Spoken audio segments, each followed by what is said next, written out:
ছাত্র পরিষদের বিক্ষোভে উত্তপ্ত বহরমপুর কলেজ। ভাঙচুরের অভিযোগ, গ্রেপ্তার 8 জন। একাধিক দাবি দাওয়া নিয়ে মঙ্গলবার কলেজে বিক্ষোভ দেখিয়ে ডেপুটেশন জমা করতে আসে ছাত্র পরিষদের সদস্যরা। অভিযোগ, বেশিরভাগ বিক্ষোভকারী ছিল বহিরাগত। তারা অধ্যক্ষা, অধ্যাপক, অধ্যাপিকাদের সঙ্গে অত্যন্ত দুর্ব্যবহার শুরু করে। স্টাফ রুমে ভাঙচুর চালায়। খবর পেয়ে বহরমপুর থানার পুলিশ এসে পরিস্থিতি সামাল দেয়। 8 জনকে গ্রেপ্তার করেছে পুলিশ। মানসিক স্বাস্থ্যের জন্য সবার আগে যে নামটি মনে ভেসে ওঠে, সুস্থ মনের ঠিকানা মনোবীক্ষণ। যোগাযোগ নাম্বার 7477799513। আপনি 1300 জনকে খাইয়ে 5,500 টাকার বিল দেখিয়েছেন। আমরা জানতে চাইছি, যদি আপনি বলেন যে আমাদের পকেট থেকে খাইয়েছি, আপনি আমাদেরকে মুচলেখা দিন, আমরা পকেট থেকে খাইয়েছি, আমরা দাবি তুলবো না। কিন্তু আপনি স্টুডেন্ট ফান্ড থেকে খরচা করেছেন, আপনাকে হিসাব দিতে হবে। আমরা সরকারকে বুঝবো না। আমরা সরকারকে আমরা আমাদের ভর্তির ফিস সরকারকে পেমেন্ট করি না, কলেজ পোর্টালে পেমেন্ট করি। আপনি বলুন না, আপনি আমাদেরকে লিখে দিন, আমরা পকেট থেকে খাইয়েছি, আমরা পুরোপুরি দাবি ছেড়ে দিই। ছাত্র পরিষদের বিক্ষোভে উত্তপ্ত বহরমপুর কলেজ। স্টাফ রুমে ভাঙচুরের অভিযোগ, গ্রেপ্তার 8। একাধিক দাবি দেওয়া নিয়ে মঙ্গলবার কলেজে বিক্ষোভ দেখাতে শুরু করে ছাত্র পরিষদ। অধ্যক্ষা ইন্দ্রাণী বসুকে ডেপুটেশন জমা করতে আসে ছাত্র পরিষদের সদস্যরা। অভিযোগ, পঠন পাঠনের বিষয়ের বাইরে কলেজের একাধিক প্রশাসনিক বিষয়ে প্রশ্ন তুলতে শুরু করে তারা। আরও অভিযোগ, বেশিরভাগ বিক্ষোভকারী ছিল বহিরাগত। অধ্যাপক, অধ্যাপিকারা বিক্ষোভকারীদের সঙ্গে কথা বলতে চাইলেও তারা অত্যন্ত দুর্ব্যবহার শুরু করে। এরপরেই স্টাফ রুমে চেয়ার ও দরজা ভেঙে ভাঙচুর চালায়। ঘটনাকে কেন্দ্র করে ব্যাপক উত্তেজনা ছড়ায়। খবর পেয়ে বহরমপুর থানার আইসি সন্দীপ সেন কলেজে ছুটে আসেন এবং পরিস্থিতি সামাল দেন। 8 জনকে গ্রেপ্তার করেছে পুলিশ। হঠাৎ করে আমার অধ্যাপক অধ্যাপিকা বিন্দু জানালেন যে একদল ছেলেরা এসে স্টাফ রুমে তারা খুবই চিৎকার চেঁচামেচি করছে, প্রিন্সিপালকে খুঁজছে ইত্যাদি। আমি সঙ্গে সঙ্গে ওই অনুষ্ঠানটি থেকে এখান থেকে চলে আসি। আমি গেট দিয়ে ঢোকার পরপরই দেখি একদম অতি উন্নত ছাত্র, যাই না ছাত্রী, তারা আমার সাথে সাথে এলাম, স্টাফ রুমে গেলাম, যেহেতু আমার অধ্যাপক অধ্যাপিকারা ওখানে উপস্থিত ছিল। সেখানে আমি গেলাম, গিয়ে দেখার পর ওনারা ডেপুটেশন দেবে, এবং ডেপুটেশনে আমি বলি এত ছাত্রছাত্রীদের নিয়ে সেখানে তো কাজের কাজ কিছু হওয়ার কথা।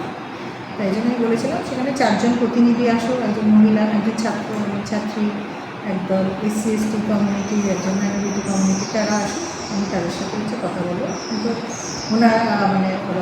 তারা রাজি হলেন না। সবাই যতজন মিলে তারা ঢুকে পড়লেন এবং বিভিন্ন বিষয় নিয়ে তারা বললেন যে আমরা ডেপুটেশন দেবো। আমার কাছে কোনো টাইম নেওয়া ছিল না। আমাদের প্রচণ্ড এখন কলেজে বিভিন্ন কাজ, আমাদের কলেজে পরীক্ষাও চলছে। আজকে সবচেয়ে বড় কথা, আজ ইউনিভার্সিটির কিন্তু পরীক্ষা চলছে। সেই সময় ঢুকে পড়া হয়েছে এবং তারা তাদের কিছু দাবি দেওয়া, যা বেশিরভাগই কলেজে তাদের ক্লাস অ্যাটেন্ডেন্স বা ক্লাস করার ক্ষেত্রে কোনোভাবেই যুক্ত নয় এবং বিভিন্ন সেটা প্রশাসনিক ব্যাপারের সাথে যুক্ত। যেহেতু আমরা জানি যে আমি পরিচালক সমিতিগুলো কলেজে নেই, সুতরাং সেই রিলেটেড কোনো জবাব দেওয়া আমার পক্ষে সম্ভব নয়। কিন্তু ওরা বেশিরভাগই সেই বিষয় নিয়ে আমার প্রশ্ন করছিল, যেটা আমার পক্ষে দেওয়া উচিত নয় বলে আমি মনে করি।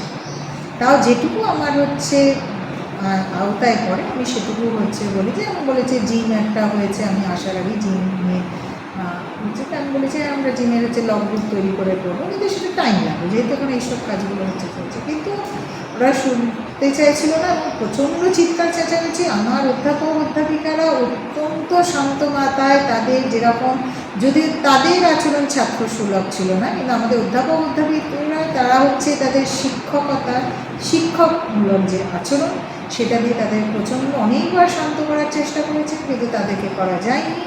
তারপর কিন্তু তারা একসময় অধ্যাপক অধ্যাপিকারা প্রতিবাদ করলেন যে এই ভাষায় মনে হয় তাদের এতক্ষণ আমরা কথা বলতে দিতে পারি না। সেটাই তারা প্রতিবাদ করাতে সঙ্গে সঙ্গে তারা জিনিসপত্র ভাঙতে শুরু করলো এবং সেখানেই তারা চেয়ার ভাঙল। তার সাথে সাথে দরজাটার যে উপরে যে প্লাইয়ের কাঠামোটা আছে, সেই কাঠামোটা সেটা ভাঙলো। কিন্তু যেহেতু আমাদের অধ্যাপক অধ্যাপিকারা খুব শক্ত হয়ে সেই সময় দাঁড়িয়েছিলেন, তাই জন্য সেটা বাধ্য হয়েছিল। তারপর তারা গেটের মধ্যে ছিল, যা সাধারণ ছাত্রছাত্রীদের যারা কলেজে ক্লাস করতে আসে, পড়াশুনো করে সিনসিয়ার করছে, তাদের ডিস্টার্ব করবে, তাদেরকে তারা বেরোতে দিচ্ছে না। আমরা তাদের আশ্বস্ত করলাম কোনো চিন্তা নেই, আমরা পুলিশ প্রশাসনের সাথে যোগাযোগ করেছি, পুলিশ প্রশাসন আসার পর আমাদের সাধারণ ছাত্রছাত্রীরা তারা বেরিয়ে গেছে, যারা সারা বছর মন দিয়ে ক্লাস করে তারা বেরিয়ে গেছে। তারপর প্রশাসন বাইরে যাওয়া হচ্ছে, আমরা প্রশাসনকে রিপোর্ট করেছি এই বিষয়টা। কেউ কি অ্যারেস্ট হয়েছে? অ্যারেস্ট বিষয়টা আমি এখনও কনফার্ম নই আচ্ছা। কী হয়েছে না হয়েছে, কিন্তু পুলিশ এসেছিলেন, আইসি স্যার নিজে এসেছিলেন, অত্যন্ত সদর্থ ভূমিকা নিয়েছেন, আশ্বস্ত করেছেন আমাদের যে এ ধরনের ঘটনা ঘটবে না। আপনার স্বপ্ন কি হোটেল ম্যানেজমেন্টে ক্যারিয়ার গড়া? তাহলে আপনার জন্য নিয়ে এসেছে IIGHM, international institute of gourmet and hotel management. এখানে রয়েছে 6 মাসের সার্টিফিকেট কোর্স, 1 বছরের ডিপ্লোমা কোর্স, অভিজ্ঞ ফ্যাকাল্টি ও লাইভ ট্রেনিং এবং দেশ ও বিদেশে ক্যারিয়ারের সুযোগ। ট্রেনিং শেষে কাজের সুযোগ hotel industry, airlines, cruise lines, corporate office এবং আরও অনেক জায়গায়। আজই ভর্তি শুরু। আপনার দেশ ও বিদেশে স্বপ্নের ক্যারিয়ার গড়ুন IIGHM এর সাথে। আমাদের ঠিকানা চুয়াপুর কদমতলা, বহরমপুর, মুর্শিদাবাদ। Mobile number 9593896547।